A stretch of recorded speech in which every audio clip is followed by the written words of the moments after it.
Good evening students. Once again ನನ್ನ ಹೆಸರು ಶಿವಕುಮಾರ್ ಸೂರ್ಯವಂಶಿ. ನಾನು ನಿಮಗೆ ಇವತ್ತು ಕನ್ನಡ ಸಬ್ಜೆಕ್ಟ್ ಅಂದರೆ ಕನ್ನಡ ವಿಷಯದ ಅಭ್ಯಾಸ ಮಾಡಲಿಕ್ಕೆ ಬಂದಿದ್ದೇನೆ. ಮುಂಚೆ ಕೂಡ ನಾನು 1ನೇ ಪಾಠ ಅಭ್ಯಾಸನ ನಿಮಗೆ ಅಭ್ಯಾಸ ಮಾಡಿಸಿದ್ದೇನೆ. ಈಗ 3ನೇ ಪಾಠಕ್ಕೆ ನಾನು ನಿಮ್ಮನ್ನು ಅಭ್ಯಾಸ ಮಾಡಿಸಲಿಕ್ಕೆ ಬಂದಿದ್ದೇನೆ. ವಿಶೇಷವಾಗಿ ಪ್ರೆಸೆಂಟ್ ಕ್ಲಾಸ್ನಲ್ಲಿ ಕೊಡುವಂಥ ಪ್ರತಿಯೊಂದು ಸಬ್ಜೆಕ್ಟ್ಗಳು, ಪ್ರತಿಯೊಂದು ವಿಷಯಗಳು ತಾವು ಒಳ್ಳೆಯ ರೀತಿಯಲ್ಲಿ ಓದಬೇಕು, ವಿಷಯಗಳ ನೆನಪಿನಲ್ಲಿ ಇಟ್ಟುಕೊಳ್ಬೇಕು. ಯಾಕಂದರೆ ಪ್ರೆಸೆಂಟ್ ಕ್ಲಾಸ್ನಲ್ಲಿ ಕೊಡುವಂಥ ಪ್ರತಿಯೊಂದು ವಿಷಯಗಳು, ಪ್ರತಿಯೊಂದು ಪಾಠಗಳು ನಿಮಗೆ ಮುಂದಿನ ಜೀವನ ಮತ್ತು ಮುಂದಿನ ವಿದ್ಯಾಭ್ಯಾಸಕ್ಕೆ ತುಂಬ ಅಮೂಲ್ಯವಾಗಿದೆ ಅಂಥೇಳಿ ನಾನು ಇನ್ನೊಂದು ಸಾರಿ ನಿಮಗೆ ಹೇಳೋಕ್ಕೆ ಇಷ್ಟಪಡ್ತೀನಿ. ಓಕೆ, ನಾವೀಗ ಪಾಠಕ್ಕೆ ಬರೋಣ. ಕನ್ನಡ ಭಾಷೆ ಒಂದು ಲ್ಯಾಂಗ್ವೇಜ್. ಈಗ ನಾವು 3ನೇ ಪಾಠದ ಬಗ್ಗೆ ನಾವು ಅಭ್ಯಾಸ ಮಾಡಲಿಕ್ಕೆ ಬಂದಿದ್ದೇವೆ. ಈಗ ಇಲ್ಲಿ ಪಕ್ಕದಲ್ಲಿ ಕಾಣುವ ಹಾಗೆ ಪಾಠದ ಹೆಸರು ಭಾಗ್ಯಶಿಲ್ಪಿಗಳು. ಪಾಠದ ಹೆಸರು ಭಾಗ್ಯಶಿಲ್ಪಿಗಳು. ಭಾಗ್ಯ ಅಂದಮೇಲೆ ನಿಮಗೊಂದು ವಿಷಯ ಏನಾದರೂ ನೆನಪಾಗೋದು. ಭಾಗ್ಯ ಅಂದರೆ ನಾವು ಒಳ್ಳೆಯದು ಅಂಥೇಳಿ ಕರಿತೀವಿ. ನಾವು ಹಳ್ಳಿಯಲ್ಲಿ ಮಾತಾಡ್ತಾರೆ, ಏನಪ್ಪ ನಿನ್ನ ಭಾಗ್ಯ ಹೇಗಿದೆ, ಎಷ್ಟು ಒಳ್ಳೆಯ ನಿನ್ನ ಭಾಗ್ಯ ಅದೇ, ಒಳ್ಳೆಯ ಕೆಲಸ ಆದರೆ ಈ ರೀತಿ ಮಾತಾಡ್ತಾರೆ, ನಿನ್ನ ಭಾಗ್ಯ ಎಷ್ಟು ಒಳ್ಳೇದಾಯ್ತಪ್ಪ. ಅದನ್ನೇ ಕೆಟ್ಟದಾಗ್ತಾ ಬಂದರೆ ಏನಪ್ಪ ನಿನ್ನ ಎಂಥ ಭಾಗ್ಯಪ್ಪ, ನೀನು ಏನೋ ಮಾಡೋಕ್ಕೆ ಹೋಗ್ತೀವಿ, ಏನೋ ಒಂದು ಆಗುತ್ತಲ್ಲ, ನೀನು ಏನೋ ಮಾಡ್ತಾ ಇರ್ತೀವಿ, ಏನೋ ಒಂದು ಕೆಟ್ಟದಾಗ್ತಾ ಇರ್ತಲ್ಲ, ಎಂತಪ್ಪ ನಿನ್ನ ಭಾಗ್ಯ ಅಂಥೇಳಿ ಕೆಲವೊಬ್ಬರು ಅಂತಾರೆ. ಅಂದರೆ ಭಾಗ್ಯ ಅಂದರೆ ನಮ್ಮ ಹಣೆ ಬರಹಗಾರರು ಅಥವಾ ನಮ್ಮ ಅನ್ನದಾತರು ಅಂತೇಳಿ ನಾವುಗಳು ಹೇಳ್ಬೋದು ನಾವು. ಯಾಕಂದರೆ ಅಥವಾ ದಾರಿ ತೋರಿಸುವವರು, ಭಾಗ್ಯ ವಿಧಾತ. ಮುಂದೆ ನಮ್ಮ ಒಂದು ಇದರಲ್ಲಿ ಕೂಡ ಬರುತ್ತದೆ, ನಮ್ಮ ರಾಷ್ಟ್ರಗೀತೆಗೆ ಭಾರತ ಭಾಗ್ಯ ವಿಧಾತ ಅಂತೇಳಿ. ಸೊ ಭಾಗ್ಯ ಶಿಲ್ಪಿಗಳು, ಇಲ್ಲಿ ನಾವೇನು ಪಾಠ ಓದ್ತಾ ಇದ್ದೀವಿ, ಭಾಗ್ಯ ಶಿಲ್ಪಿಗಳು. ಇದು ನಮ್ಮ ಕರ್ನಾಟಕಕ್ಕೆ ಸಂಬಂಧಪಟ್ಟಂಥ ಒಂದು ಪಾಠವಾಗಿದೆ. ವಿಶೇಷವಾಗಿ ಕರ್ನಾಟಕ ಸರ್ಕಾರವು ಈ ಒಂದು ಪ್ರಥಮ ಭಾಷೆಯಲ್ಲಿ ತೆಗೆದಂಥ ಈ ಏನು ಪಾಠ ಏನಿದೆಯಲ್ಲ, ಭಾಗ್ಯಶಿಲ್ಪಿಗಳಂತೇಳಿ, ಇದು ತುಂಬ ಅತಿ ಅಮೂಲ್ಯವಾದಂಥ ಪಾಠ, ಅತಿ ಇಂಪಾರ್ಟೆಂಟ್, ಪ್ರಮುಖವಾದಂಥ ಇದು ಪಾಠ ಆಗಿದೆ. ಇದರಲ್ಲಿ ಲೇಖಕರು ಯಾರಿದ್ದಾರೆ ಅಂದರೆ DS ಜಯಪ್ಪ ಗೌಡ. DS ಜಯಪ್ಪ ಗೌಡ ಈ ಒಂದು ಗದ್ಯ ಪಾಠದ ಕೃತಿಕಾರರಂತರ DS ಜಯಪ್ಪ ಗೌಡರು ಇದ್ದಾರೆ ಪ್ರಮುಖರಾಗಿ. ಇವರು ನಮ್ಮ ಕನ್ನಡ ಸಾಹಿತ್ಯದ ಒಂದು ಪ್ರಮುಖ ಕೃತಿಕಾರರು ಆಗಿದ್ದಾರೆ ಅಂಥೇಳಿ ನಾವು ಹೇಳ್ಬೋದು. ಈಗ ನಾವು ಪಾಠವನ್ನು ಪ್ರಾರಂಭ ಮಾಡೋದಕ್ಕಿಂತ ಮುಂಚೆ, ನಾವು ಕನ್ನಡ ಭಾಷೆಯಲ್ಲಿ ಯಾವುದೇ ಒಂದು ಪಾಠವನ್ನು ಪ್ರಾರಂಭ ಮಾಡೋದಕ್ಕಿಂತ ಮುಂಚೆ ನಾವು ಕವಿತೆ ಇದ್ದರೆ ಕವಿಗಳ ಬಗ್ಗೆ ಮತ್ತು ಗದ್ಯ ಇದ್ದರೆ ನಾವು ಕೃತಿಕಾರರ ಬಗ್ಗೆ ನಾವು ಅಭ್ಯಾಸ ಮಾಡಿಕೊಂಡೇ ಹೋಗುವುದು ಒಂದು ನಮ್ಮ ಉತ್ತಮ ಸಂಸ್ಕೃತಿಯಾಗಿದೆ. ಸೊ ಅದೇ ರೀತಿ ನಾವೀಗ ಮುಂದೆ ಪಾಠಕ್ಕೆ ಹೋಗೋದಕ್ಕಿಂತ ಮುಂಚೆ ನಾವು DS ಜಯಪ್ಪ ಗೌಡರ ಬಗ್ಗೆ ಅಭ್ಯಾಸ ಮಾಡಬೇಕಾದ್ರೆ, DS ಜಯಪ್ಪ ಗೌಡರು 1947ರಲ್ಲಿ DS ಜಯಪ್ಪ ಗೌಡರು 1947ರಲ್ಲಿ ಇವರು ಚಿಕ್ಕಮಗಳೂರು ಜಿಲ್ಲೆಯ ಮೂಡಿಗೆರೆ ತಾಲೂಕಿನ ದಾರದಹಳ್ಳಿಯವರು. ಚಿಕ್ಕಮಗಳೂರು ಮೂಡಿಗೆರೆ ತಾಲೂಕ ದಾರದಹಳ್ಳಿ ಅನ್ನುವ ಊರಿನವರು.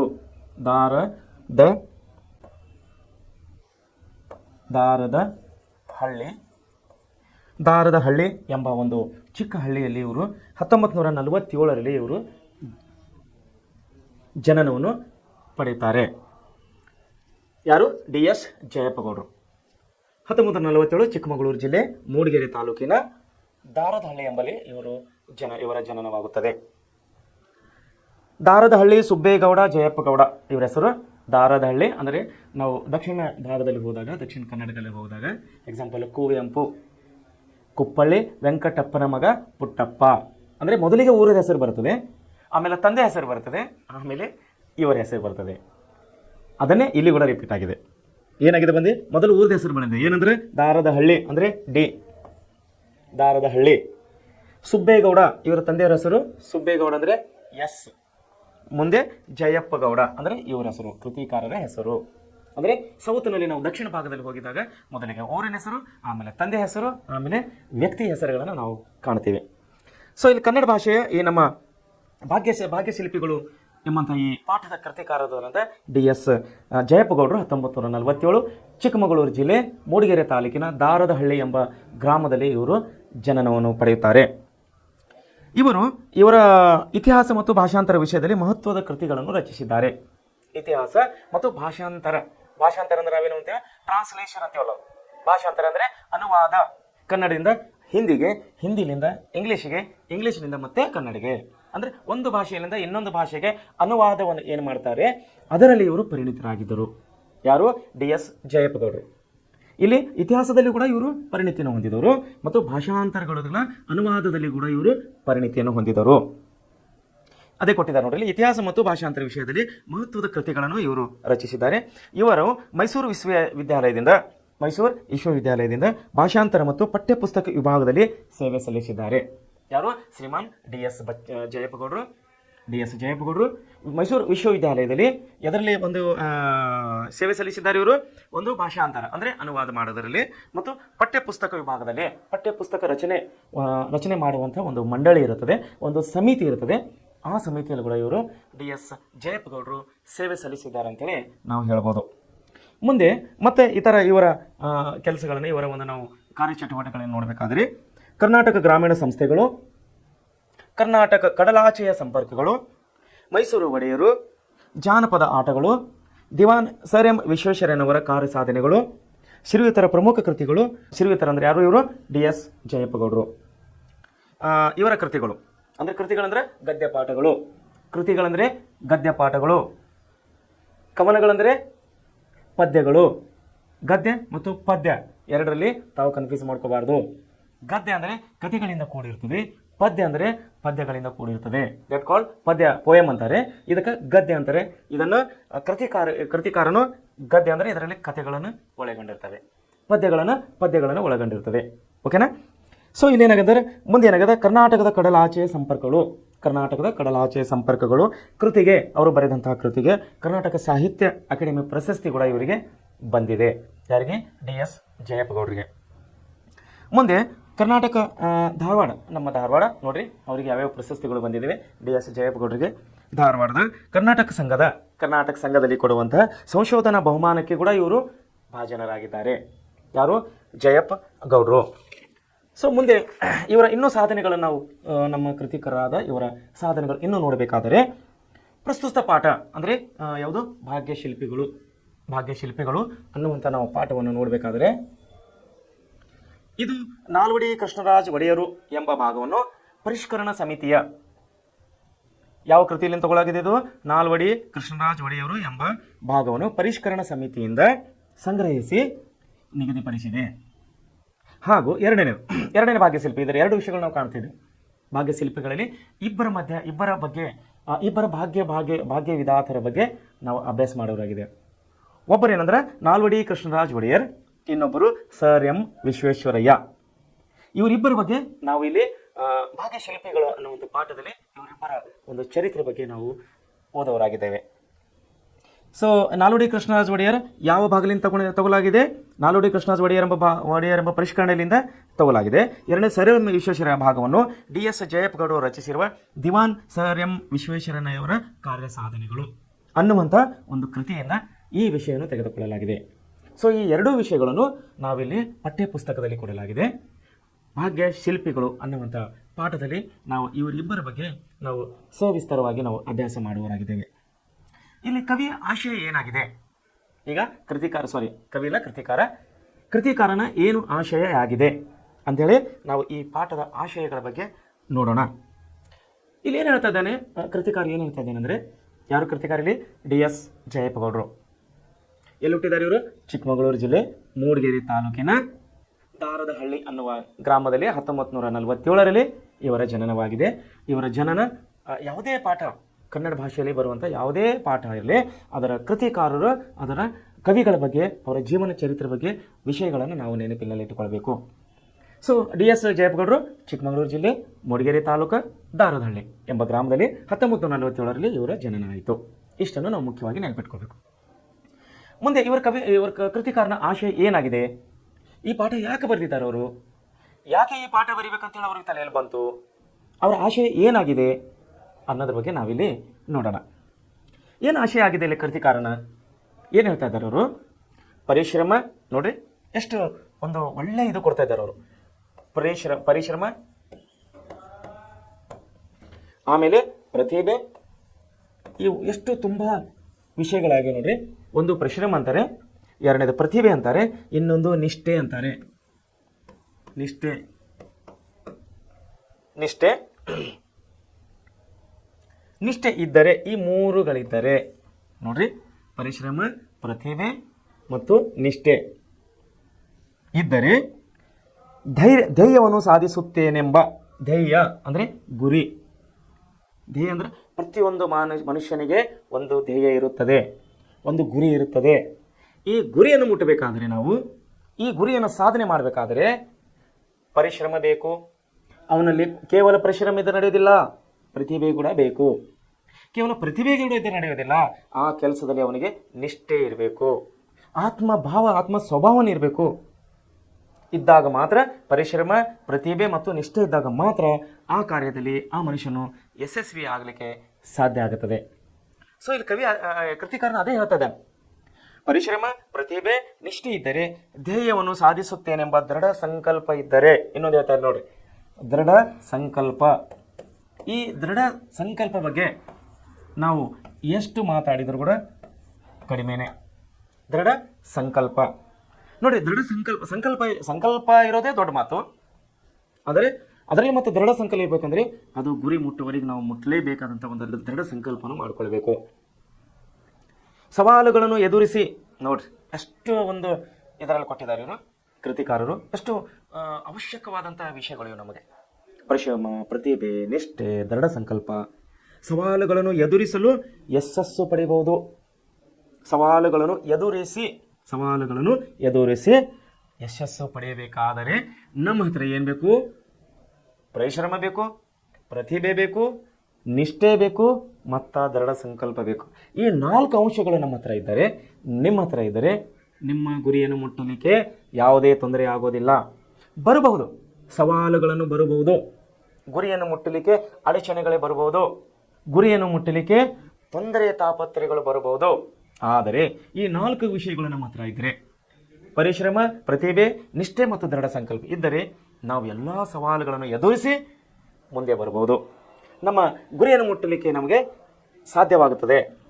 ನೋಡಿ ಏನಂತಾರೆ, ಬಡತನ ಬವಣೆ ಯಾವುದೇ ತಾರತಮ್ಯವಾಗಲಿ ಅದನ್ನು ನಿರ್ಬಂಧಿಸಲಾರದು. ಬಡತನದಂತೇಳಿ ನಾವು ಗುರಿ ಮುಟ್ಲಿಕ್ಕೆ ಸಾಧ್ಯ. ಕೆಲವರು ಅಂತಾರೆ, ಏನು ಮಾಡ್ಬೇಕ್ರಿ, ನಮ್ಮದು ಭಾಳ ದೊಡ್ಡ ಗುರಿಗಳಿದ್ದು, ನಮ್ಮ ಬಡತನ ಪರಿಸ್ಥಿತಿ ಇತ್ತು, ನಮಗೆ ತುಂಬ ತೊಂದರೆಗಳಿದ್ದು. ಬವಣೆ ಅಂದರೆ ತೊಂದರೆಗಳು. ನಾವು ಗುರಿ ಮುಟ್ಟಬೇಕು ಅಂದ್ಕೊಂಡಿದ್ದೀವಿ, ನಾವು ಸಾಕಷ್ಟು ಪ್ರಯತ್ನ ಪಟ್ಟೇವ್ರಿ, ನಮ್ಮದು ಪರಿಸ್ಥಿತಿ ಬರ್ತಾ ಇತ್ತು ರೀ, ನಮಗೆ ತುಂಬ ತೊಂದರೆಗಳಿದ್ದು ರೀ, ಅದಕ್ಕಾಗಿ ನಾವು ನಮ್ಮ ಗುರಿ ಮುಟ್ಟಲಿಕ್ಕೆ ಆಗಿಲ್ಲ ಅನ್ನುವಂಥ ಮಾತುಗಳನ್ನು ನಾವು ಅಕ್ಕಪಕ್ಕದರ ಬಗ್ಗೆ ನಾವು ಸಮಾಜದಲ್ಲಿ ಕೇಳ್ತಾ ಇರ್ತೀವಿ. ಆದರೆ ಇಲ್ಲಿ ಕೃತಿಕಾರರು ಏನಂತ ಇದ್ದಾರೆ, ಡಿ ಎಫ್ ಜಯಪ್ಪಗೌಡರು, ನಾವು ನಮ್ಮ ಗುರಿಯನ್ನು ಮುಟ್ಟಬೇಕಾದರೆ ನಮ್ಮ ಹತ್ರ ಪರಿಶ್ರಮ, ಪ್ರತಿಭೆ, ನಿಷ್ಠೆ ಮತ್ತು ದೃಢ ಸಂಕಲ್ಪ ಇದ್ದರೆ ಇವು ಯಾವುದೇ ಅಡಚಣೆಗಳು ಬರುವುದಿಲ್ಲ. ಬಡತನ, ಬವಣೆ ಇವೆಲ್ಲ ಸೈಡ್ ಆಗಿಬಿಡುತ್ತವೆ, ಸರಿದು ಹೋಗಿಬಿಡುತ್ತವೆ, ನಮಗೆ ಮುಂದಿನ ದಾರಿ ತೋರಿಸುತ್ತವೆ. ಏನಿದ್ದಾಗ? ಪರಿಶ್ರಮ, ಪ್ರತಿಭೆ ಮತ್ತು ನಿಷ್ಠೆಗಳಿದ್ದಾಗ. ಮುಂದೇನಂತಾರೆ, ನಿರ್ಬಂಧಿಸಲಾರದು, ವ್ಯಕ್ತಿತ್ವದ ವಿಕಾಸಕ್ಕೆ ಅಡ್ಡಿಯಾಗಲಾರವು. ವ್ಯಕ್ತಿತ್ವದ ವಿಕಾಸಕ್ಕೆ ಯಾವುದೇ ಅಡ್ಡಿಗಳಾಗಲಾರವು. ಆದರೆ ನಮ್ಮಲ್ಲಿ ಪರಿಶ್ರಮ, ಪ್ರತಿಭೆ, ನಿಷ್ಠೆ ಮಾತ್ರ ಇರಲೇಬೇಕು. ವ್ಯಕ್ತಿಯು ಸಮಾಜಮುಖಿಯಾಗಿ ಲಭಿಸಿದ ಅಧಿಕಾರವನ್ನು ಸಮರ್ಥವಾಗಿ ಬಳಕೆ ಮಾಡಿಕೊಂಡಾಗ, ಅಂದರೆ ಸಮಾಜದಲ್ಲಿ ಸಿಗುವಂಥ ನಮಗೆಲ್ಲ ಅಧಿಕಾರವನ್ನು ನಾವು ಸಮರ್ಥವಾಗಿ ಬಳಕೆ ಮಾಡಿಕೊಂಡಾಗ, ಸಮರ್ಥವಾಗಿ ಅಂದ್ರೆ ಒಳ್ಳೆ ರೀತಿಯಲ್ಲಿ ಒಳ್ಳೆ ಉದ್ದೇಶಕ್ಕಾಗಿ ನಾವು ಒಳ್ಳೆ ರೀತಿಯಲ್ಲಿ ಬಳಸಿಕೊಂಡಾಗ ಜನಮನದಲ್ಲಿ ಶಾಶ್ವತ ಸ್ಥಾನ ಪಡೆಯುವುದೆಂಬುದಕ್ಕೆ ನಾಲ್ವಡಿ ಕೃಷ್ಣರಾಜ ಒಡೆಯರು ಮತ್ತು ಸರ್ ಎಂ ವಿಶ್ವೇಶ್ವರಯ್ಯನವರು ಅವರು ಪ್ರತ್ಯಕ್ಷ ಸಾಕ್ಷಿಯಾಗಿದ್ದಾರೆ. ನೋಡ್ರಿ, ಮುಂದೆ ನಾನು ಹೇಳ್ತೀನಿ ಅದ್ರ ಬಗ್ಗೆ. ಸರ್ ಎಂ ವಿಶ್ವೇಶ್ವರಯ್ಯನ ಬಗ್ಗೆ, ಅವರ ಒಂದು ವ್ಯಕ್ತಿತ್ವ, ಅವರ ಒಂದು ಸಾಧನೆಗಳ ಬಗ್ಗೆ ನಾವು ಎಷ್ಟೇ ಹೇಳಿದರೂ ಕೂಡ ಕಡಿಮೆನೆ. ಯಾಕಂದರೆ ಸರ್ ಎಂ ವಿಶ್ವೇಶ್ವರಯ್ಯನವರು ಇವತ್ತಿನ ದಿವಸ ಒಂದು ಹೇಳ್ತೀನಿ, ನಾಳೆ ಅಭ್ಯಾಸದಲ್ಲಿ ಹೇಳ್ತೀನಿ ನಿಮಗೆ. ಇವರು ಭಾರತ ರತ್ನ ಪ್ರಶಸ್ತಿಯನ್ನು ಪಡೆದವರು. ಸರ್ ಎಂ ವಿಶ್ವೇಶ್ವರಯ್ಯನವರು ಭಾರತ ರತ್ನ ಪ್ರಶಸ್ತಿಯನ್ನು ಪಡೆದವರು. ಮುಂದೆ ಬೇರೆ ಬೇರೆ ಅವರ ಸಾಧನೆಗಳನ್ನು ಮುಂದೆ ನಾಳೆ ವಿಷಯದಲ್ಲಿ ಹೇಳ್ತೀನಿ. ಯಾಕೆಂದರೆ ಇವತ್ತು ಈ ಪಠ್ಯದ ವಿಷಯದಲ್ಲಿ ನಾವು ಮಾತಾಡೋಣ, ನಾಳೆ ಅವರ ಸಾಧನೆ ಬಗ್ಗೆ ಮಾತಾಡೋಣ. ಯಾಕಂದರೆ ಮುಂದೆ ವಿಷಯಕ್ಕೆ ಬರ್ತದೆ. ನಾಲ್ವಡಿ ಕೃಷ್ಣರಾಜ ಒಡೆಯರ್ ಮತ್ತು ಸರ್ ಎಂ ವಿಶ್ವೇಶ್ವರ ಬಗ್ಗೆ ನಾವು ನಾಳೆ ನಾಡ್ದು ಕೂಲಂಕುಷವಾಗಿ ನಾವು ಅಭ್ಯಾಸ ಮಾಡೋರಾಗಿದ್ದೇವೆ. ಆದರೆ ಇಲ್ಲೇನಂತ ಇದ್ದಾರೆ ಕೃತಿಕಾರನೇ ಡಿ ಎಸ್ ಜಯಪ್ಪಗೌಡರು ಏನಂತಿದ್ದಾರೆ, ನಮ್ಮ ಗುರಿಯನ್ನು ನಾವು ಮುಟ್ಟಲಿಕ್ಕೆ ಪರಿಶ್ರಮ, ಪ್ರತಿಭೆ, ನಿಷ್ಠೆ ಮತ್ತು ದೃಢ ಸಂಕಲ್ಪ ಇದ್ದಾಗ ನಾವು ಯಾವುದನ್ನು ದೊಡ್ಡದಾಗಿ ಪರಿಗಣಿಸಬಹುದು. ನಾವು ಸಾಧನೆ ಮಾಡೋಕ್ಕೆ ನಮ್ಗೆ ಯಾವುದೇ ಬಡತನ, ಯಾವುದೇ ಭಾವನೆಗಳು ಅಡ್ಡಲಾಗಲಾರವು. ಅವು ನಮ್ಮ ದಾರಿಯಿಂದ ಸೈಡಾಗಿ ಬೇರೆ ಕಡೆ ಹೋಗಿಬಿಡ್ತವೆ.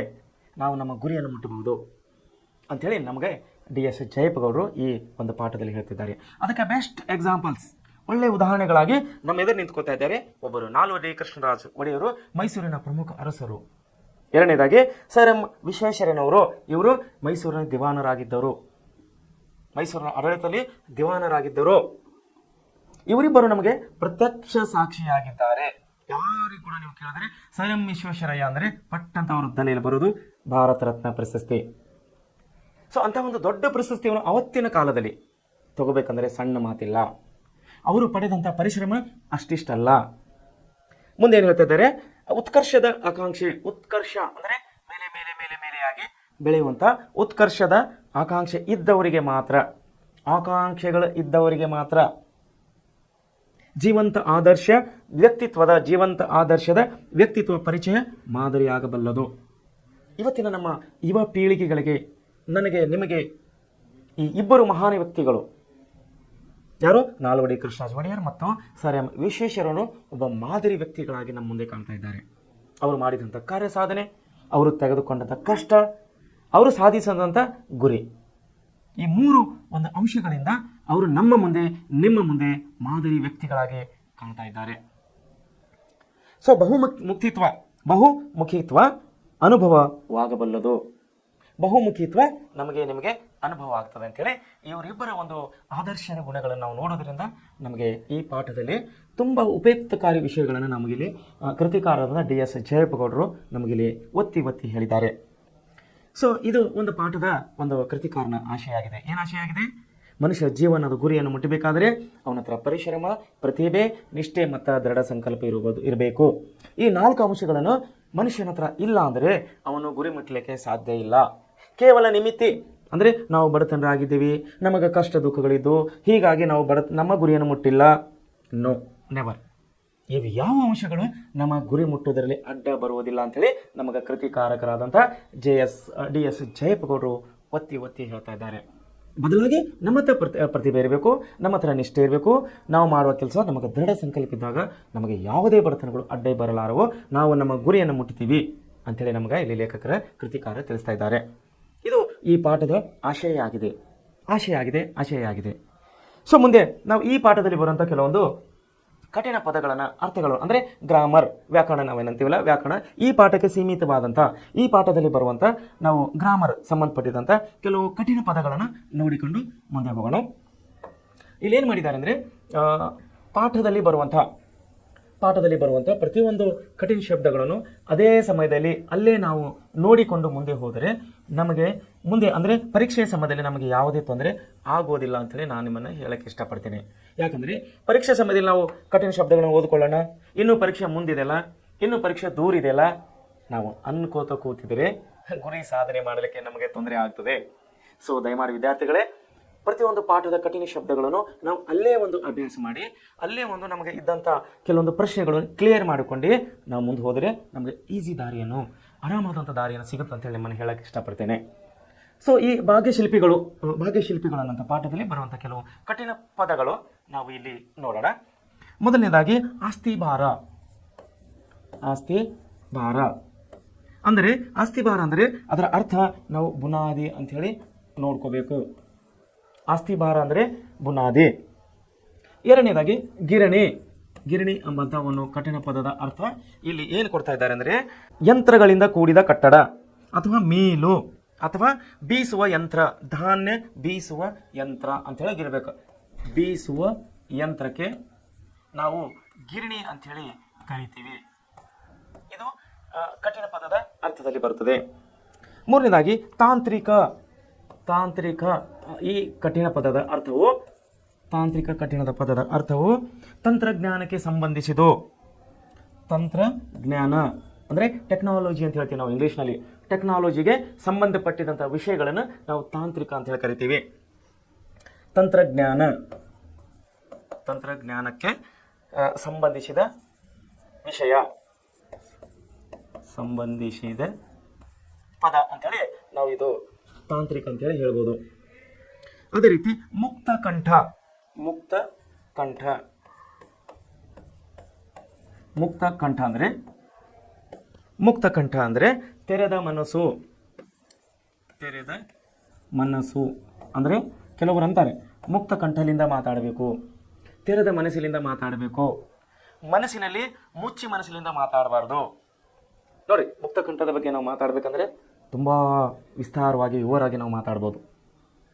ಅದಕ್ಕಾಗಿ ಈ ಮುಕ್ತ ಕಂಠ ಒಂದು ಕಠಿಣ ಪದವಾಗಿದ್ದರಿಂದ ಇದರ ಅರ್ಥವನ್ನು ನಾವು ಸಿಂಪಲ್ ಆಗಿ ಈ ಪಾಠದಲ್ಲಿ ನಮಗೆ ಕೃತಿಕಾರರು ಯಾವ ರೀತಿ ಹೇಳಿದ್ದಾರೆ ಅಂದರೆ ಮುಕ್ತ ಕಂಠ ಅಂದರೆ ತೆರೆದ ಮನಸ್ಸು. ವಿದ್ಯಾರ್ಥಿಗಳು ಈ ಕಠಿಣ ಶಬ್ದಗಳನ್ನು ತಾವು ಇದೇ ಪಾಠದಲ್ಲಿ ಅಭ್ಯಾಸ ಮಾಡ್ತಾ ಹೋದರೆ ನಿಮಗೆ ಮುಂದೆ ಪಾಠ ಓದುವಾಗ ತುಂಬ ಈಸಿಯಾಗಿ ಬಿಡ್ತೀರಿ.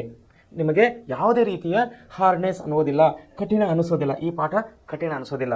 ಬದಲಾಗಿ ನೀವೇನು ಮಾಡಬೇಕು, ಕಠಿಣ ಪದದ ಅರ್ಥಗಳನ್ನು ನಾವು ಇಲ್ಲೇ ಓದಿಕೊಂಡು ಮುಂದೆ ಹೋದರೆ ತುಂಬ ಒಳ್ಳೆಯದಾಗುತ್ತದೆ.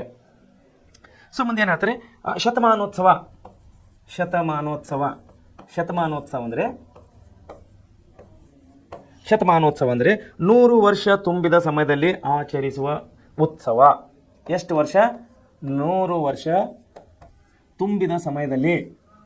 100 ವರ್ಷ ತುಂಬಿದ ಸಮಯದಲ್ಲಿ ಅಂದರೆ 100 ವರ್ಷಕ್ಕೆ ಒಂದು ಸಾರಿ ಮಾಡುವ ಒಂದು ಉತ್ಸವಕ್ಕೆ ನಾವು ಶತಮಾನೋತ್ಸವ ಅಂತೇಳಿ ಕರಿತೀವಿ. ಶತ ಅಂದರೆ 100, ದಶ ಅಂದರೆ 10. ವಿದ್ಯಾರ್ಥಿಗಳು, ನಿಮಗೆ ಗಣಿತ ಸರರು, ನಿಮ್ಮ ಮ್ಯಾಥ್ಸ್ ಸರರು ಇದೆಲ್ಲ ನಿಮಗೆ ಹೇಳ್ಕೊಡ್ತಾರೆ. ನಾನು ಜಸ್ಟ್ ಶತ ಅಂತ ಬಂತಲ್ಲ ಒಂದು ಅಕ್ಷರ ನಿಮಗೆ ಹೇಳ್ತಾ ಇದ್ದೇನೆ. ಇದ್ರ ಬಗ್ಗೆ ನಿಮಗೆಲ್ಲ ಗಣಿತ ಸರರು ಎಲ್ಲ ಹೇಳ್ತಾರೆ. ಶತ ಅಂದ್ರೇನು, ದಶ ಅಂದ್ರೇನು, ಸಾವಿರ ಅಂದರೆ ಎಲ್ಲ ಅವರು ಹೇಳ್ತಾರೆ. ಪರವಾಗಿಲ್ಲ. ಶತಮಾನೋತ್ಸವ ಈಗ ನಮ್ಮ ವಿಷಯಕ್ಕೆ ಇಲ್ಲಿ ಬಂದಿದ್ದ ಸಲುವಾಗಿ ಈ ವಿಷಯವು ನಮ್ಮ ಪಾಠದಲ್ಲಿ ಬಂದಿದ್ದಕ್ಕಾಗಿ ನಾವು ಕೂಡ 1 ನಿಮಿಷ ಅದರ ಬಗ್ಗೆ ತಲೆಯಲ್ಲಿ ಇಟ್ಟುಕೊಡ್ರಿ. ಶತ ಅಂದರೆ 100 ವರ್ಷಕ್ಕೆ ಆಚರಿಸುವಂಥ ಒಂದು ಉತ್ಸವಕ್ಕೆ ನಾವು ಶತಮಾನೋತ್ಸವ ಅಂತೇಳಿ ಕರಿತೇವೆ.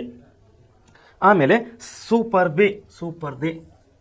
ಸೂಪರ್ದಿ ಅಂದರೆ ಸೂಪರ್ದಿ ಪದದ ಅರ್ಥವು ವಶ ಅಂತೇಳಿ ನಾವು ಕರಿತೀವಿ. ಅವರ ಸೂಪರ್ದಿಗೆ ಪಡೆಯಲಾಯಿತು ಅಂದರೆ ಅರ್ಥ ಏನಂದ್ರೆ ಅವರ ವಶಕ್ಕೆ ಪಡೆಯಲಾಯಿತು. ಈ ಕಳ್ಳನನ್ನು ಎಕ್ಸಾಂಪಲ್ ಉದಾಹರಣೆಗೆ ಹೇಳಬೇಕಾದರೆ, ನಿನ್ನೆ ಕಳ್ಳತನ ಮಾಡಿದಂಥ ಕಳ್ಳನನ್ನು ಪೊಲೀಸರು ಅವರ ಸೂಪರ್ದಿಗೆ ಪಡೆದಿದ್ದಾರೆ. ಅದರ ಅರ್ಥ ಏನು? ಕಳ್ಳನನ್ನು ಪೊಲೀಸರು ಹಿಡಿದಿದ್ದಾರೆ, ಅವರು ವಶಕ್ಕೆ ತಗೊಂಡಿದ್ದಾರೆ ಅಂತ ಅರ್ಥ. ಅದು ಯಾವುದು? ಸೂಪರ್ದಿ ಅಂದರೆ ವಶ ಅಂತ ನಾವಿಲ್ಲಿ ಕರಿತೀವಿ. ಆಮೇಲೆ ಬರುವಂಥ ಕಠಿಣ ಶಬ್ದ ಅಂದರೆ ಸ್ಥೈರ್ಯ. ಸ್ಥೈರ್ಯ. ಸ್ಥೈರ್ಯ ಪದದ ಅರ್ಥವನ್ನು ನಾವು ನೋಡಬೇಕಾದರೆ ದೃಢತೆ ಅಂತೇಳಿ ನಾವು ಕರಿತೀವಿ. ದೃಢತೆ ಹೇಳಿದ್ರಲ್ಲ, ಅಲ್ಲಿ ಲೇಖಕರು ಏನು ಹೇಳ್ತಾ ಇದ್ದಾರೆ, ನಾವು ಯಾವುದೇ ಕೆಲಸವನ್ನು ಮಾಡಬೇಕಂದ್ರೆ ನಮ್ಮ ಹತ್ರ ದೃಢತೆ ಬೇಕು, ಸ್ಥೈರ್ಯ ಬೇಕು. ಸ್ಥೈರ್ಯ, ಧೈರ್ಯ, ದೃಢತೆ ಇವೆಲ್ಲವುಗಳು ನಮ್ಮ ಹತ್ರ ಇದ್ದಾಗ ಮಾತ್ರ ನಾವು ಗುರಿಯನ್ನು ಸಾಧಿಸಲಿಕ್ಕೆ ನಮಗೆ ಅನುಕೂಲವಾಗುತ್ತದೆ. ಆಮೇಲೆ ಹರಿಕಾರ. ಹರಿಕಾರ. ಹರಿಕಾರ ಅಂದರೆ ಮುಂದಾಳು ಅಥವಾ ಮುಂದಾಳತ್ವನು. ಮುಂದಾಳು ಅಂಥೇಳಿ ನಾವು ಹೇಳ್ತೀವಿ. ಹರಿಕಾರ ಅಂದರೆ ಸ್ವತಂತ್ರ ಚಳವಳಿಯ ಹರಿಕಾರರು. ಹರಿಕಾರ ಅಂದರೆ ನಾವು ಒಂದು ಎಕ್ಸಾಂಪಲ್ ಹೇಳಬೇಕಂದ್ರೆ ಸ್ವಾತಂತ್ರ್ಯ ಚಳವಳಿಯ ಹರಿಕಾರರು ಅಂದರೆ ಮುಂದಾಳತ್ವವನ್ನು ವಹಿಸಿದವರು. ಮುಂದಾಳತ್ವ ಅಂದರೆ ಈಗ 100 ಜನ ಬರ್ತಾ ಇದ್ದಾರೆ, ಎಲ್ಲಕ್ಕಿಂತ ಮುಂದಿರ್ತಾರಲ್ಲ 4 ಜನ, ದಟ್ ಕಾಲ್ಡ್ ಮುಂದಾಳತ್ವ. ಫ್ರಂಟ್ ಲೈನ್ ಅಂತ ಹೇಳ್ತೀವಿ ಇಂಗ್ಲೀಷಲ್ಲಿ ನಾವು. ಫ್ರಂಟ್ ಲೈನ್, ಅದಕ್ಕೆ ಮುಂದಾಳತ್ವ ಅಂತ ಹೇಳ್ತೀವಿ. ಅದನ್ನೇ ನಾವು ಕನ್ನಡದಲ್ಲಿ ನಾವು ಹಳೆ ಕಠಿಣ ಶಬ್ದಕ್ಕಿಂತ ಹರಿಕಾರರು ಅಂಥೇಳಿ ಕರಿತೀವಿ. ಓಕೆ, ಕಾಮಗಾರಿ. ಈ ಕಠಿಣ ಶಬ್ದಗಳನ್ನು ತಾವು ಒಳ್ಳೆ ರೀತಿಯಲ್ಲಿ ಅಭ್ಯಾಸ ಮಾಡ್ಬೇಕಂತೇಳಿ ನಾನು ಇನ್ನೊಂದು ಸಾರಿ ನಿಮಗೆ ಪದೇ ಹೇಳ್ತೀನಿ. ಯಾಕಂದರೆ ಕಠಿಣ ಶಬ್ದಗಳು ನಮ್ಗೆ ಅರ್ಥ ಆಗಿಲ್ಲ ಮುಂದೆ ಪಾಠ ಅರ್ಥ ಆಗೋದಕ್ಕೆ ಕಷ್ಟ ಆಗ್ತದೆ. ಕಾಮಗಾರಿ ಅಂದರೆ ಕೆಲಸ. ಕೆಲಸ. ಆಮೇಲೆ ಗುಮ್ಮಟ ವ್ಯಕ್ತಿತ್ವ. ಗುಮ್ಮಟ ವ್ಯಕ್ತಿತ್ವ. ಗುಮ್ಮಟ ವ್ಯಕ್ತಿತ್ವ ಅಂದರೆ ಇದನ್ನು ನಾವು ಉನ್ನತ ವ್ಯಕ್ತಿತ್ವ ಅಂತೇಳಿ ಕರಿಬೋದು. ಉನ್ನತ ವ್ಯಕ್ತಿತ್ವ. ಗುಮ್ಮಟ ಅಂದಮೇಲೆ ನಮ್ಮ ತಲೆಯಲ್ಲಿ ಬರೋದು ಸಡನ್ ಆಗಿ ಏನು ಬರ್ತದೆ? ಗೋಳು ಗುಮ್ಮಟ. ಗುಮ್ಮಟ ಅಂದರೆ ನಮ್ಮ ತಲೆಯಲ್ಲಿ ಬರೋದು ಗೋಳು ಗುಮ್ಮಟ. ಗುಮ್ಮಟ ಅಂದರೆ ಅದು ಎತ್ತರಕವಾದಂಥ ಒಂದು ಆಕಾರದಿಂದ ಕೂಡಿದಂಥ ನಾವು ಒಂದು ಬಿಲ್ಡಿಂಗನ್ನು ನಾವು ನೋಡ್ತೀವಿ. ಗೋಳು ಗುಮ್ಮಟ ನಮ್ಮ ತಲೆಯಲ್ಲಿ ಬರ್ತಲ್ಲ, ನೋಡಿದ ತಕ್ಷಣ ತುಂಬ ಎತ್ತರವಾದಂಥ ಬಿಲ್ಡಿಂಗ್. ಸೊ ಅದರ ಅರ್ಥ ಏನಂದರೆ ಗುಮ್ಮಟ ವ್ಯಕ್ತಿತ್ವ ಅಂದರೆ ಉನ್ನತ ವ್ಯಕ್ತಿತ್ವ ಅಂತ ಅದರ ಅರ್ಥವಾಗ್ತದೆ. ಅದೇ ರೀತಿ ದೂಷಣೆ. ದೂಷಣೆ. ದೂಷಣೆ ಅಂದರೆ ನಿಂದನೆ.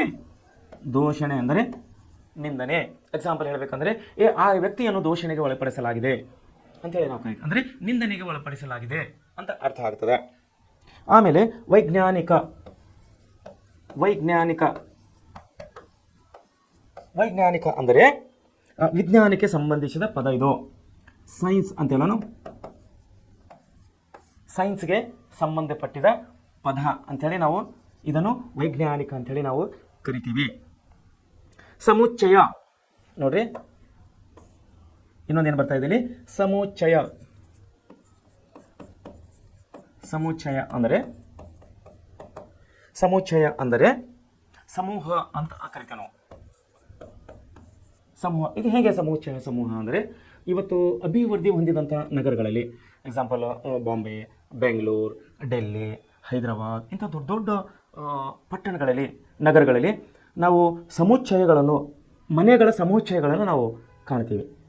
ಅಂದರೆ ಸಮೂಹಗಳು ಅಂದರೆ ಒಂದೇ ಬಿಲ್ಡಿಂಗ್ನಲ್ಲಿ 20, 30, 50 ಮನೆಗಳಿರುವಂಥ ಒಂದು ಕಾಂಪ್ಲೆಕ್ಸ್ ಏನು ಕರಿತೀವಿ ನಾವು. ಸಮುಚ್ಚಯ ಅಂದರೆ ಒಂದು ನಮ್ಮ ಆಡು ಭಾಷೆಯಲ್ಲಿ ನಾವು ಇಂಗ್ಲೀಷಲ್ಲಿ ಕಾಂಪ್ಲೆಕ್ಸ್ ಅಂತೇಳಿ ಕರಿಬೋದು. ಅದನ್ನೇ ನಾವು ಶುದ್ಧ ಕನ್ನಡದಲ್ಲಿ ಬಂದಾಗ ನಾವು ಭಾಷೆ ಪಠ್ಯ ಶಬ್ದಕ್ಕೆ ಬಂದಾಗ ಸಮೂಹ ಅಂತೇಳಿ ಕರಿತೇವೆ ಅದಕ್ಕೆ. ಆಮೇಲೆ ಸುಸಂಗತ. ಸುಸಂಗತ ಅಂದರೆ ಯೋಗ್ಯವಾದ ಪದ ಅಂತ ಅರ್ಥ. ಈಗ ಸುಸಂಗತವಾದ ಪದ ಬಳಸಬೇಕು ಅಂತ ಅಂತಾರೆ. ಸುಸಂಗತ ಅಂದರೆ ಯೋಗ್ಯವಾದ ಪದಗಳ ಅಂತ ಅರ್ಥ. ಆಮೇಲೆ ಹಂಬಲ. ಹಂಬಲ ಅಂದರೆ ಬಯಕೆ. ಹಂಬಲ ಅಂದರೆ ಬಯಕೆ. ಹೇಳ್ತಾರೆ, ಎಕ್ಸಾಂಪಲ್ ಹೇಳ್ಬೇಕಂದ್ರೆ, ನನಗೆ ನೀರು ಕುಡಿಯುವ ಹಂಬಲ ಆಗಿದೆ, ನನಗೆ ನೀರು ಕುಡಿಯುವ ಹಂಬಲವಾಗಿದೆ ಅಂದರೆ ನೀರು ಕುಡಿಯುವ ಬಯಕೆ ಆಗಿದೆ ಅಂತ ಅರ್ಥ. ಸೊ ಇಲ್ಲಿವರೆಗೆ ನಾವು ಕಠಿಣ ಶಬ್ದಗಳನ್ನು ನೋಡಿದ್ದೀವಿ. ವಿಸ್ತಾರವಾಗಿ ನಿಮಗೆ ಹೇಳಬೇಕಂದ್ರೆ ಅಸ್ಥಿವಾರ, ಗಿರಣಿ, ತಾಂತ್ರಿಕ, ಮುಕ್ತಕಂಠ, ಶತಮಾನೋತ್ಸವ, ಸೂಪರ್ದಿ, ಸ್ಥೈರ್ಯ, ಹಾರಿಕಾರ, ಕಾಮಗಾರಿ, ಗುಮ್ಮಟ ವ್ಯಕ್ತಿತ್ವ, ದೋಷಣೆ, ವೈಜ್ಞಾನಿಕ, ಸಮುಚ್ಚಯ, ಸುಸಂಗತ ಮತ್ತು ಹಂಬಲ. ಇಷ್ಟು ಕಠಿಣ ಶಬ್ದಗಳು ಈ ಪಾಠದಲ್ಲಿ, ಅದರ ಅರ್ಥಗಳು ಕೂಡ ಬಿಡಿಸಿ ನಮಗೆ ಇಲ್ಲಿ ಲೇಖಕರು ಕೊಟ್ಟಿದ್ದಾರೆ. ಸೊ ಮುಂದೆ ನಾವು ಈ ಪಾಠದಲ್ಲಿನ ಇನ್ನೂ ಸ್ವಲ್ಪ ವ್ಯಾಕರಣದ ನಾವು ಶಬ್ದಗಳನ್ನು ನೋಡಲಿಕ್ಕೆ ಹೋದಾಗ ಕೆಲವೊಂದು ಇಂಗ್ಲೀಷ್ ಮಿಶ್ರಿತ, ಅನ್ಯ ಭಾಷೆಗಳ ಮಿಶ್ರಿತ ಪದಗಳನ್ನು ನಾವಿಲ್ಲಿ ಕಾಣ್ತಾ ಇದ್ದೀವಿ ಈ ಪಾಠದಲ್ಲಿ. ಭಾಗ್ಯಶಿಲ್ಪಿಗಳನ್ನು ಅಂತ ಪಾಠದಲ್ಲಿ ಯಾವ ಶಬ್ದಗಳಂತಂದರೆ, ಮೊದಲನೇದಾಗಿ ರೀಸೆಂಟ್ ಅಂತ ಒಂದು ನಮಗೆ ಈ ಪಾಠದಲ್ಲಿ ಒಂದು ಶಬ್ದವನ್ನು ಮುಂದೆ ಬರ್ತಾ ಇದೆ. ರೀಸೆಂಟ್ ಅಂದರೆ ಇದು ಇಂಗ್ಲೀಷ್ ಪದ ಇದೆ. ಇದು ಇಂಗ್ಲೀಷ್ ಪದ ಇದೆ. ಇದನ್ನು ನಾವು ಕನ್ನಡದಲ್ಲಿ ಪ್ರತಿನಿಧಿ ಅಂತೇಳಿ ಕರಿತೀವಿ. ಪ್ರತಿನಿಧಿ ಅಂದರೆ ಮುಂದೆ ಒಬ್ಬರು ರಾಜರು ಚಿಕ್ಕ ವಯಸ್ಸಿನಿದ್ದಾಗ, ಯಾರು, ಜಯಚಾಮರಾಜ ಒಡೆಯರು, ಈಗ ನಮಗೆ ನಮ್ಮ ಪಾಠದಲ್ಲಿ ಮುಂದೆ ಬರ್ತಾ ಇದ್ದಾರಲ್ಲ, ಯಾರು, ನಾಲ್ವಡಿ ಕೃಷ್ಣರಾಜ ಒಡೆಯರು ಚಿಕ್ಕವರಿದ್ದಾಗ ಅಂದರೆ ಸುಮಾರು 10 ವರ್ಷ ಇದ್ದಾಗ ಅವ್ರಿಗೆ ಸಿಂಹಾಸನ ಮೇಲೆ ಕುಂದಿಸ್ತಾ ಇದ್ದಾರೆ ಬ್ರಿಟಿಷರು. ಅದು ಒಂದು ಇತಿಹಾಸ ಇದೆ, ನಾನು ನಿಮಗೆ ಮುಂದೆ ಬಂದಾಗ ತಿಳಿಸ್ತೀನಿ. ಇದು ಈ ವಿಷಯ ಯಾಕೆ ಅಂತಂದರೆ, ರೀಸೆಂಟ್ ಅನ್ನುವಂಥ ಒಂದು ಶಬ್ದ ಬಂದಿದ್ದಕ್ಕಾಗಿ ನಾ ಈ ವಿಷಯನ ತೆಗಿಬೇಕಾಯ್ತು. ಇಲ್ಲಿ ನಾಲ್ವಡಿ ಕೃಷ್ಣರಾಜ ಒಡೆಯರು ಚಿಕ್ಕವರಿದ್ದಾಗ ಅವರ ತಾಯಿ, ನಾಲ್ವಡಿ ಕೃಷ್ಣರಾಜ ಅವರ ತಾಯಿ ರಾಣಿ ಮಹಾರಾಣಿ ವಾಣಿ ವಿಲಾಸ್ ಅನ್ನುವರು ಇವರ ಪ್ರತಿನಿಧಿಯಾಗಿ, ಯಾರ್ದು, ನಾಲ್ವಡಿ ಕೃಷ್ಣರಾಜರ ಪ್ರತಿನಿಧಿ ಅಂದರೆ ರೀಸೆಂಟಾಗಿ ಆ ಮಗು 10 ವರ್ಷದಿಂದ ದೊಡ್ಡವರಾಗುವವರೆಗೆ, ಅಂದರೆ ನಿಯರ್ ಬೈ 18-20 ವರ್ಷ ಆಗುವವರೆಗೆ ಅವರ ತಾಯಿ ಅಧಿಕಾರವನ್ನು ನಡೆಸ್ತಾರೆ, ಮಹಾರಾಣಿ ರಾಣಿ ವಿಲಾಸ್ ಅಂತ ಹೇಳಿ.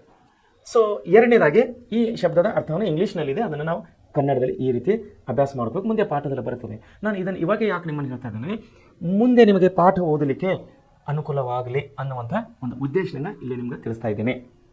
ಓಕೆ, ಇನ್ನೊಂದು ಸ್ಯಾನಿಟರಿ ಅಂತೇಳಿ ಇನ್ನೊಂದು ಇಂಗ್ಲೀಷ್ ಶಬ್ದ ಬರ್ತಾ ಇದೆ. ಸ್ಯಾನಿಟರಿ ನೀವು ಡೈಲಿ ಏನಪ್ಪ ಅಂದರೆ ಪೇಪರ್ನಲ್ಲಿ ಮತ್ತು ಟಿ ವಿಯಲ್ಲಿ ನ್ಯೂಸ್ಗಳನ್ನು, ಒಂದು ವೇಳೆ ನೀವು ವಾರ್ತೆಗಳನ್ನು ನೋಡೋರಾಗಿದ್ದರೆ ಅಲ್ಲಿ ಈ ಪದವನ್ನು ಬರ್ತಾ ಇರ್ತದೆ. ಸ್ಯಾನಿಟರಿ ಪದದ ಅರ್ಥವನ್ನು ಆರೋಗ್ಯ ರಕ್ಷಣೆಗೆ ಸಂಬಂಧಿಸಿದ ಇದು ಶಬ್ದವಾಗಿದೆ. ಆರೋಗ್ಯ ರಕ್ಷಣೆಗೆ ಸಂಬಂಧಿಸಿದ ಇದು ಶಬ್ದವಾಗಿದೆ ಎಲ್ಲಿ, ಕನ್ನಡದಲ್ಲಿ. ಇದನ್ನೇ ನಾವು ಇಂಗ್ಲೀಷ್ನಲ್ಲಿ ಯಾವ ಶಬ್ದ ಅಂತೀವಿ, ಸ್ಯಾನಿಟರಿ ಅಂತೇಳಿ ಕರಿತೀವಿ. ಸ್ಯಾನಿಟರಿ. ಇದನ್ನು ಕನ್ನಡಕ್ಕೆ ನಾವು ಬಂದಾಗ ಆರೋಗ್ಯ ರಕ್ಷಣೆಗೆ ಸಂಬಂಧಿಸಿದ ಶಬ್ದ. ಮೂರನೇದಾಗಿ ಇನ್ನೊಂದು ಶಬ್ದ ಬರ್ತಾ ಇದೆ ಇಲ್ಲಿ, ಇದು ಪರ್ಷಿಯನ್ ಭಾಷೆಯಾಗಿದೆ. ದಿವಾನ್ ಅಂತ ಹೇಳಿ ಬರ್ತಾ ಇದೆ. ದಿವಾನ್ ಇದು ಪರ್ಷಿಯನ್ ಭಾಷೆ. ಇದು ಪರ್ಷಿಯನ್ ಭಾಷೆಯಾಗಿದೆ, ದಿವಾನ್ ಅಂಥೇಳಿ. ಇದನ್ನು ನಾವು ಕನ್ನಡದಲ್ಲಿ ನೋಡಬೇಕಾದ್ರೆ ಸಚಿವ ಅಥವಾ ಮಂತ್ರಿ ಅಥವಾ ಹಿರಿಯ ಮುಖ್ಯ ಕಾರ್ಯಭಾರಿ ಅಂತೇಳಿ ನಾವು ಕರಿತೇವೆ. ಇದನ್ನು ನಾವು ಕನ್ನಡದಲ್ಲಿ ನೋಡಬೇಕಾದ್ರೆ ಒಂದು ಸಚಿವ ಅಂತ ಹೇಳಿ ಕರಿಬೋದು. ಇಲ್ಲೂ ನಿಮಗೆ ಇನ್ನೂ ಸ್ವಲ್ಪ ಈಸಿ ಆಗಬೇಕಂದ್ರೆ ಇದನ್ನು ಮಂತ್ರಿ ಅಂಥೇಳಿ ನಾವು ಕರಿತೀವಿ. ಇದಕ್ಕೆ ಹಳೆ ಒಂದು ಭಾಷೆಯಲ್ಲಿ ಅಥವಾ ಪರ್ಷಿಯನ್ ಭಾಷೆಯಿಂದ ಬಂದಂಥ ಈ ಶಬ್ದ ಆಗಿದೆ. ಅಂದರೆ ಈ ಶಬ್ದವು ಈ ನಮ್ಮ ಪಾಠದಲ್ಲಿ ಅಂದರೆ ಭಾಗ್ಯ ಶಿಲ್ಪಿಗಳು ಅನ್ನುವಂಥ ಪಾಠದಲ್ಲಿ ಈ ಶಬ್ದಗಳು ಸೇರಿಸಿದ್ದಾರೆ. ಯಾವ ಶಬ್ದ ಅದು? ದಿವಾನ್. ದಿವಾನ್ ಅಂದರೆ ನಾವು ಕನ್ನಡ ನಮ್ಮ ಈಗಿನ ಆಡು ಭಾಷೆಯಲ್ಲಿ ನಾವು ಸಚಿವ ಅಥವಾ ಮಂತ್ರಿ ಅಂಥೇಳಿ ನಾವು ಓದ್ಕೋಬೇಕು. ಅದಕ್ಕೆ ಇನ್ನೊಂದು ಶಬ್ದ ಬರ್ತಾ ಇದೆ ಇಲ್ಲಿ ಏನಂದರೆ ಸಂಸ್ಕೃತ ಪದ ಬರ್ತಾ ಇದೆ. ಅಂದರೆ ಈ ಒಂದು ಭಾಗ್ಯಶಾಲಿ ಪಾಠಗಳಲ್ಲಿ ನೋಡಿ ಯಾವ್ಯಾವ ರೀತಿಯ ಶಬ್ದಗಳು ಬಳಕೆ ಆಗಿವೆ. ಇಂಗ್ಲೀಷ್ ಶಬ್ದ ಬಂದಿದೆ, ಪರ್ಷಿಯನ್ ಶಬ್ದ ಬಂದಿದೆ ಮತ್ತು ಸಂಸ್ಕೃತ ಪದ ಕೂಡ ಮಿಕ್ಸ್ ಆಗಿದೆ ಇದರಲ್ಲಿ. ಅಂದರೆ ಕನ್ನಡ ಭಾಷೆಯನ್ನು ಓದುತ್ತಿರುವಾಗ ನಾವು ಅನ್ಯ ಭಾಷೆಗಳು ಕೂಡ ಸ್ವಲ್ಪ ಇದರ ಅನುಭವವನ್ನು ನಾವು ಪಡಿಬಹುದು. ಈಗ ದಿವಾನ್ ನೋಡ್ರಿ, ದಿವಾನ್ ಅಂದರೆ ಮಂತ್ರಿ ಅಥವಾ ಇನ್ನೊಂದೇನಂದ್ರೆ ಸಚಿವ ಅಂತೇಳಿ ನಾವು ಕರಿತೀವಿ. ಸೊ ಈಗ ದಿವಾನ್ ಅನ್ನುವಂಥ ಶಬ್ದ ನಾವು ಬಳಕೆ ಮಾಡ್ತಾ ಇಲ್ಲ, ಯಾಕಂದ್ರೆ ಅದು ಪರಭಾಷೆ, ಪರ್ಷಿಯನ್ ಭಾಷೆ. ಬಟ್ ಆವಾಗಿನ ಕಾಲಕ್ಕೆ ಅಂದರೆ 18ನೇ ಶತಮಾನದಲ್ಲಿ ನಮ್ಮ ಮೈಸೂರು ಮಹಾರಾಜರ ಕಾಲದಲ್ಲಿ ಕೆಲವೊಂದು ಪರ್ಷಿಯನ್ ಭಾಷೆಗಳನ್ನು ಬಳಸ್ತಾ ಇದ್ದರು.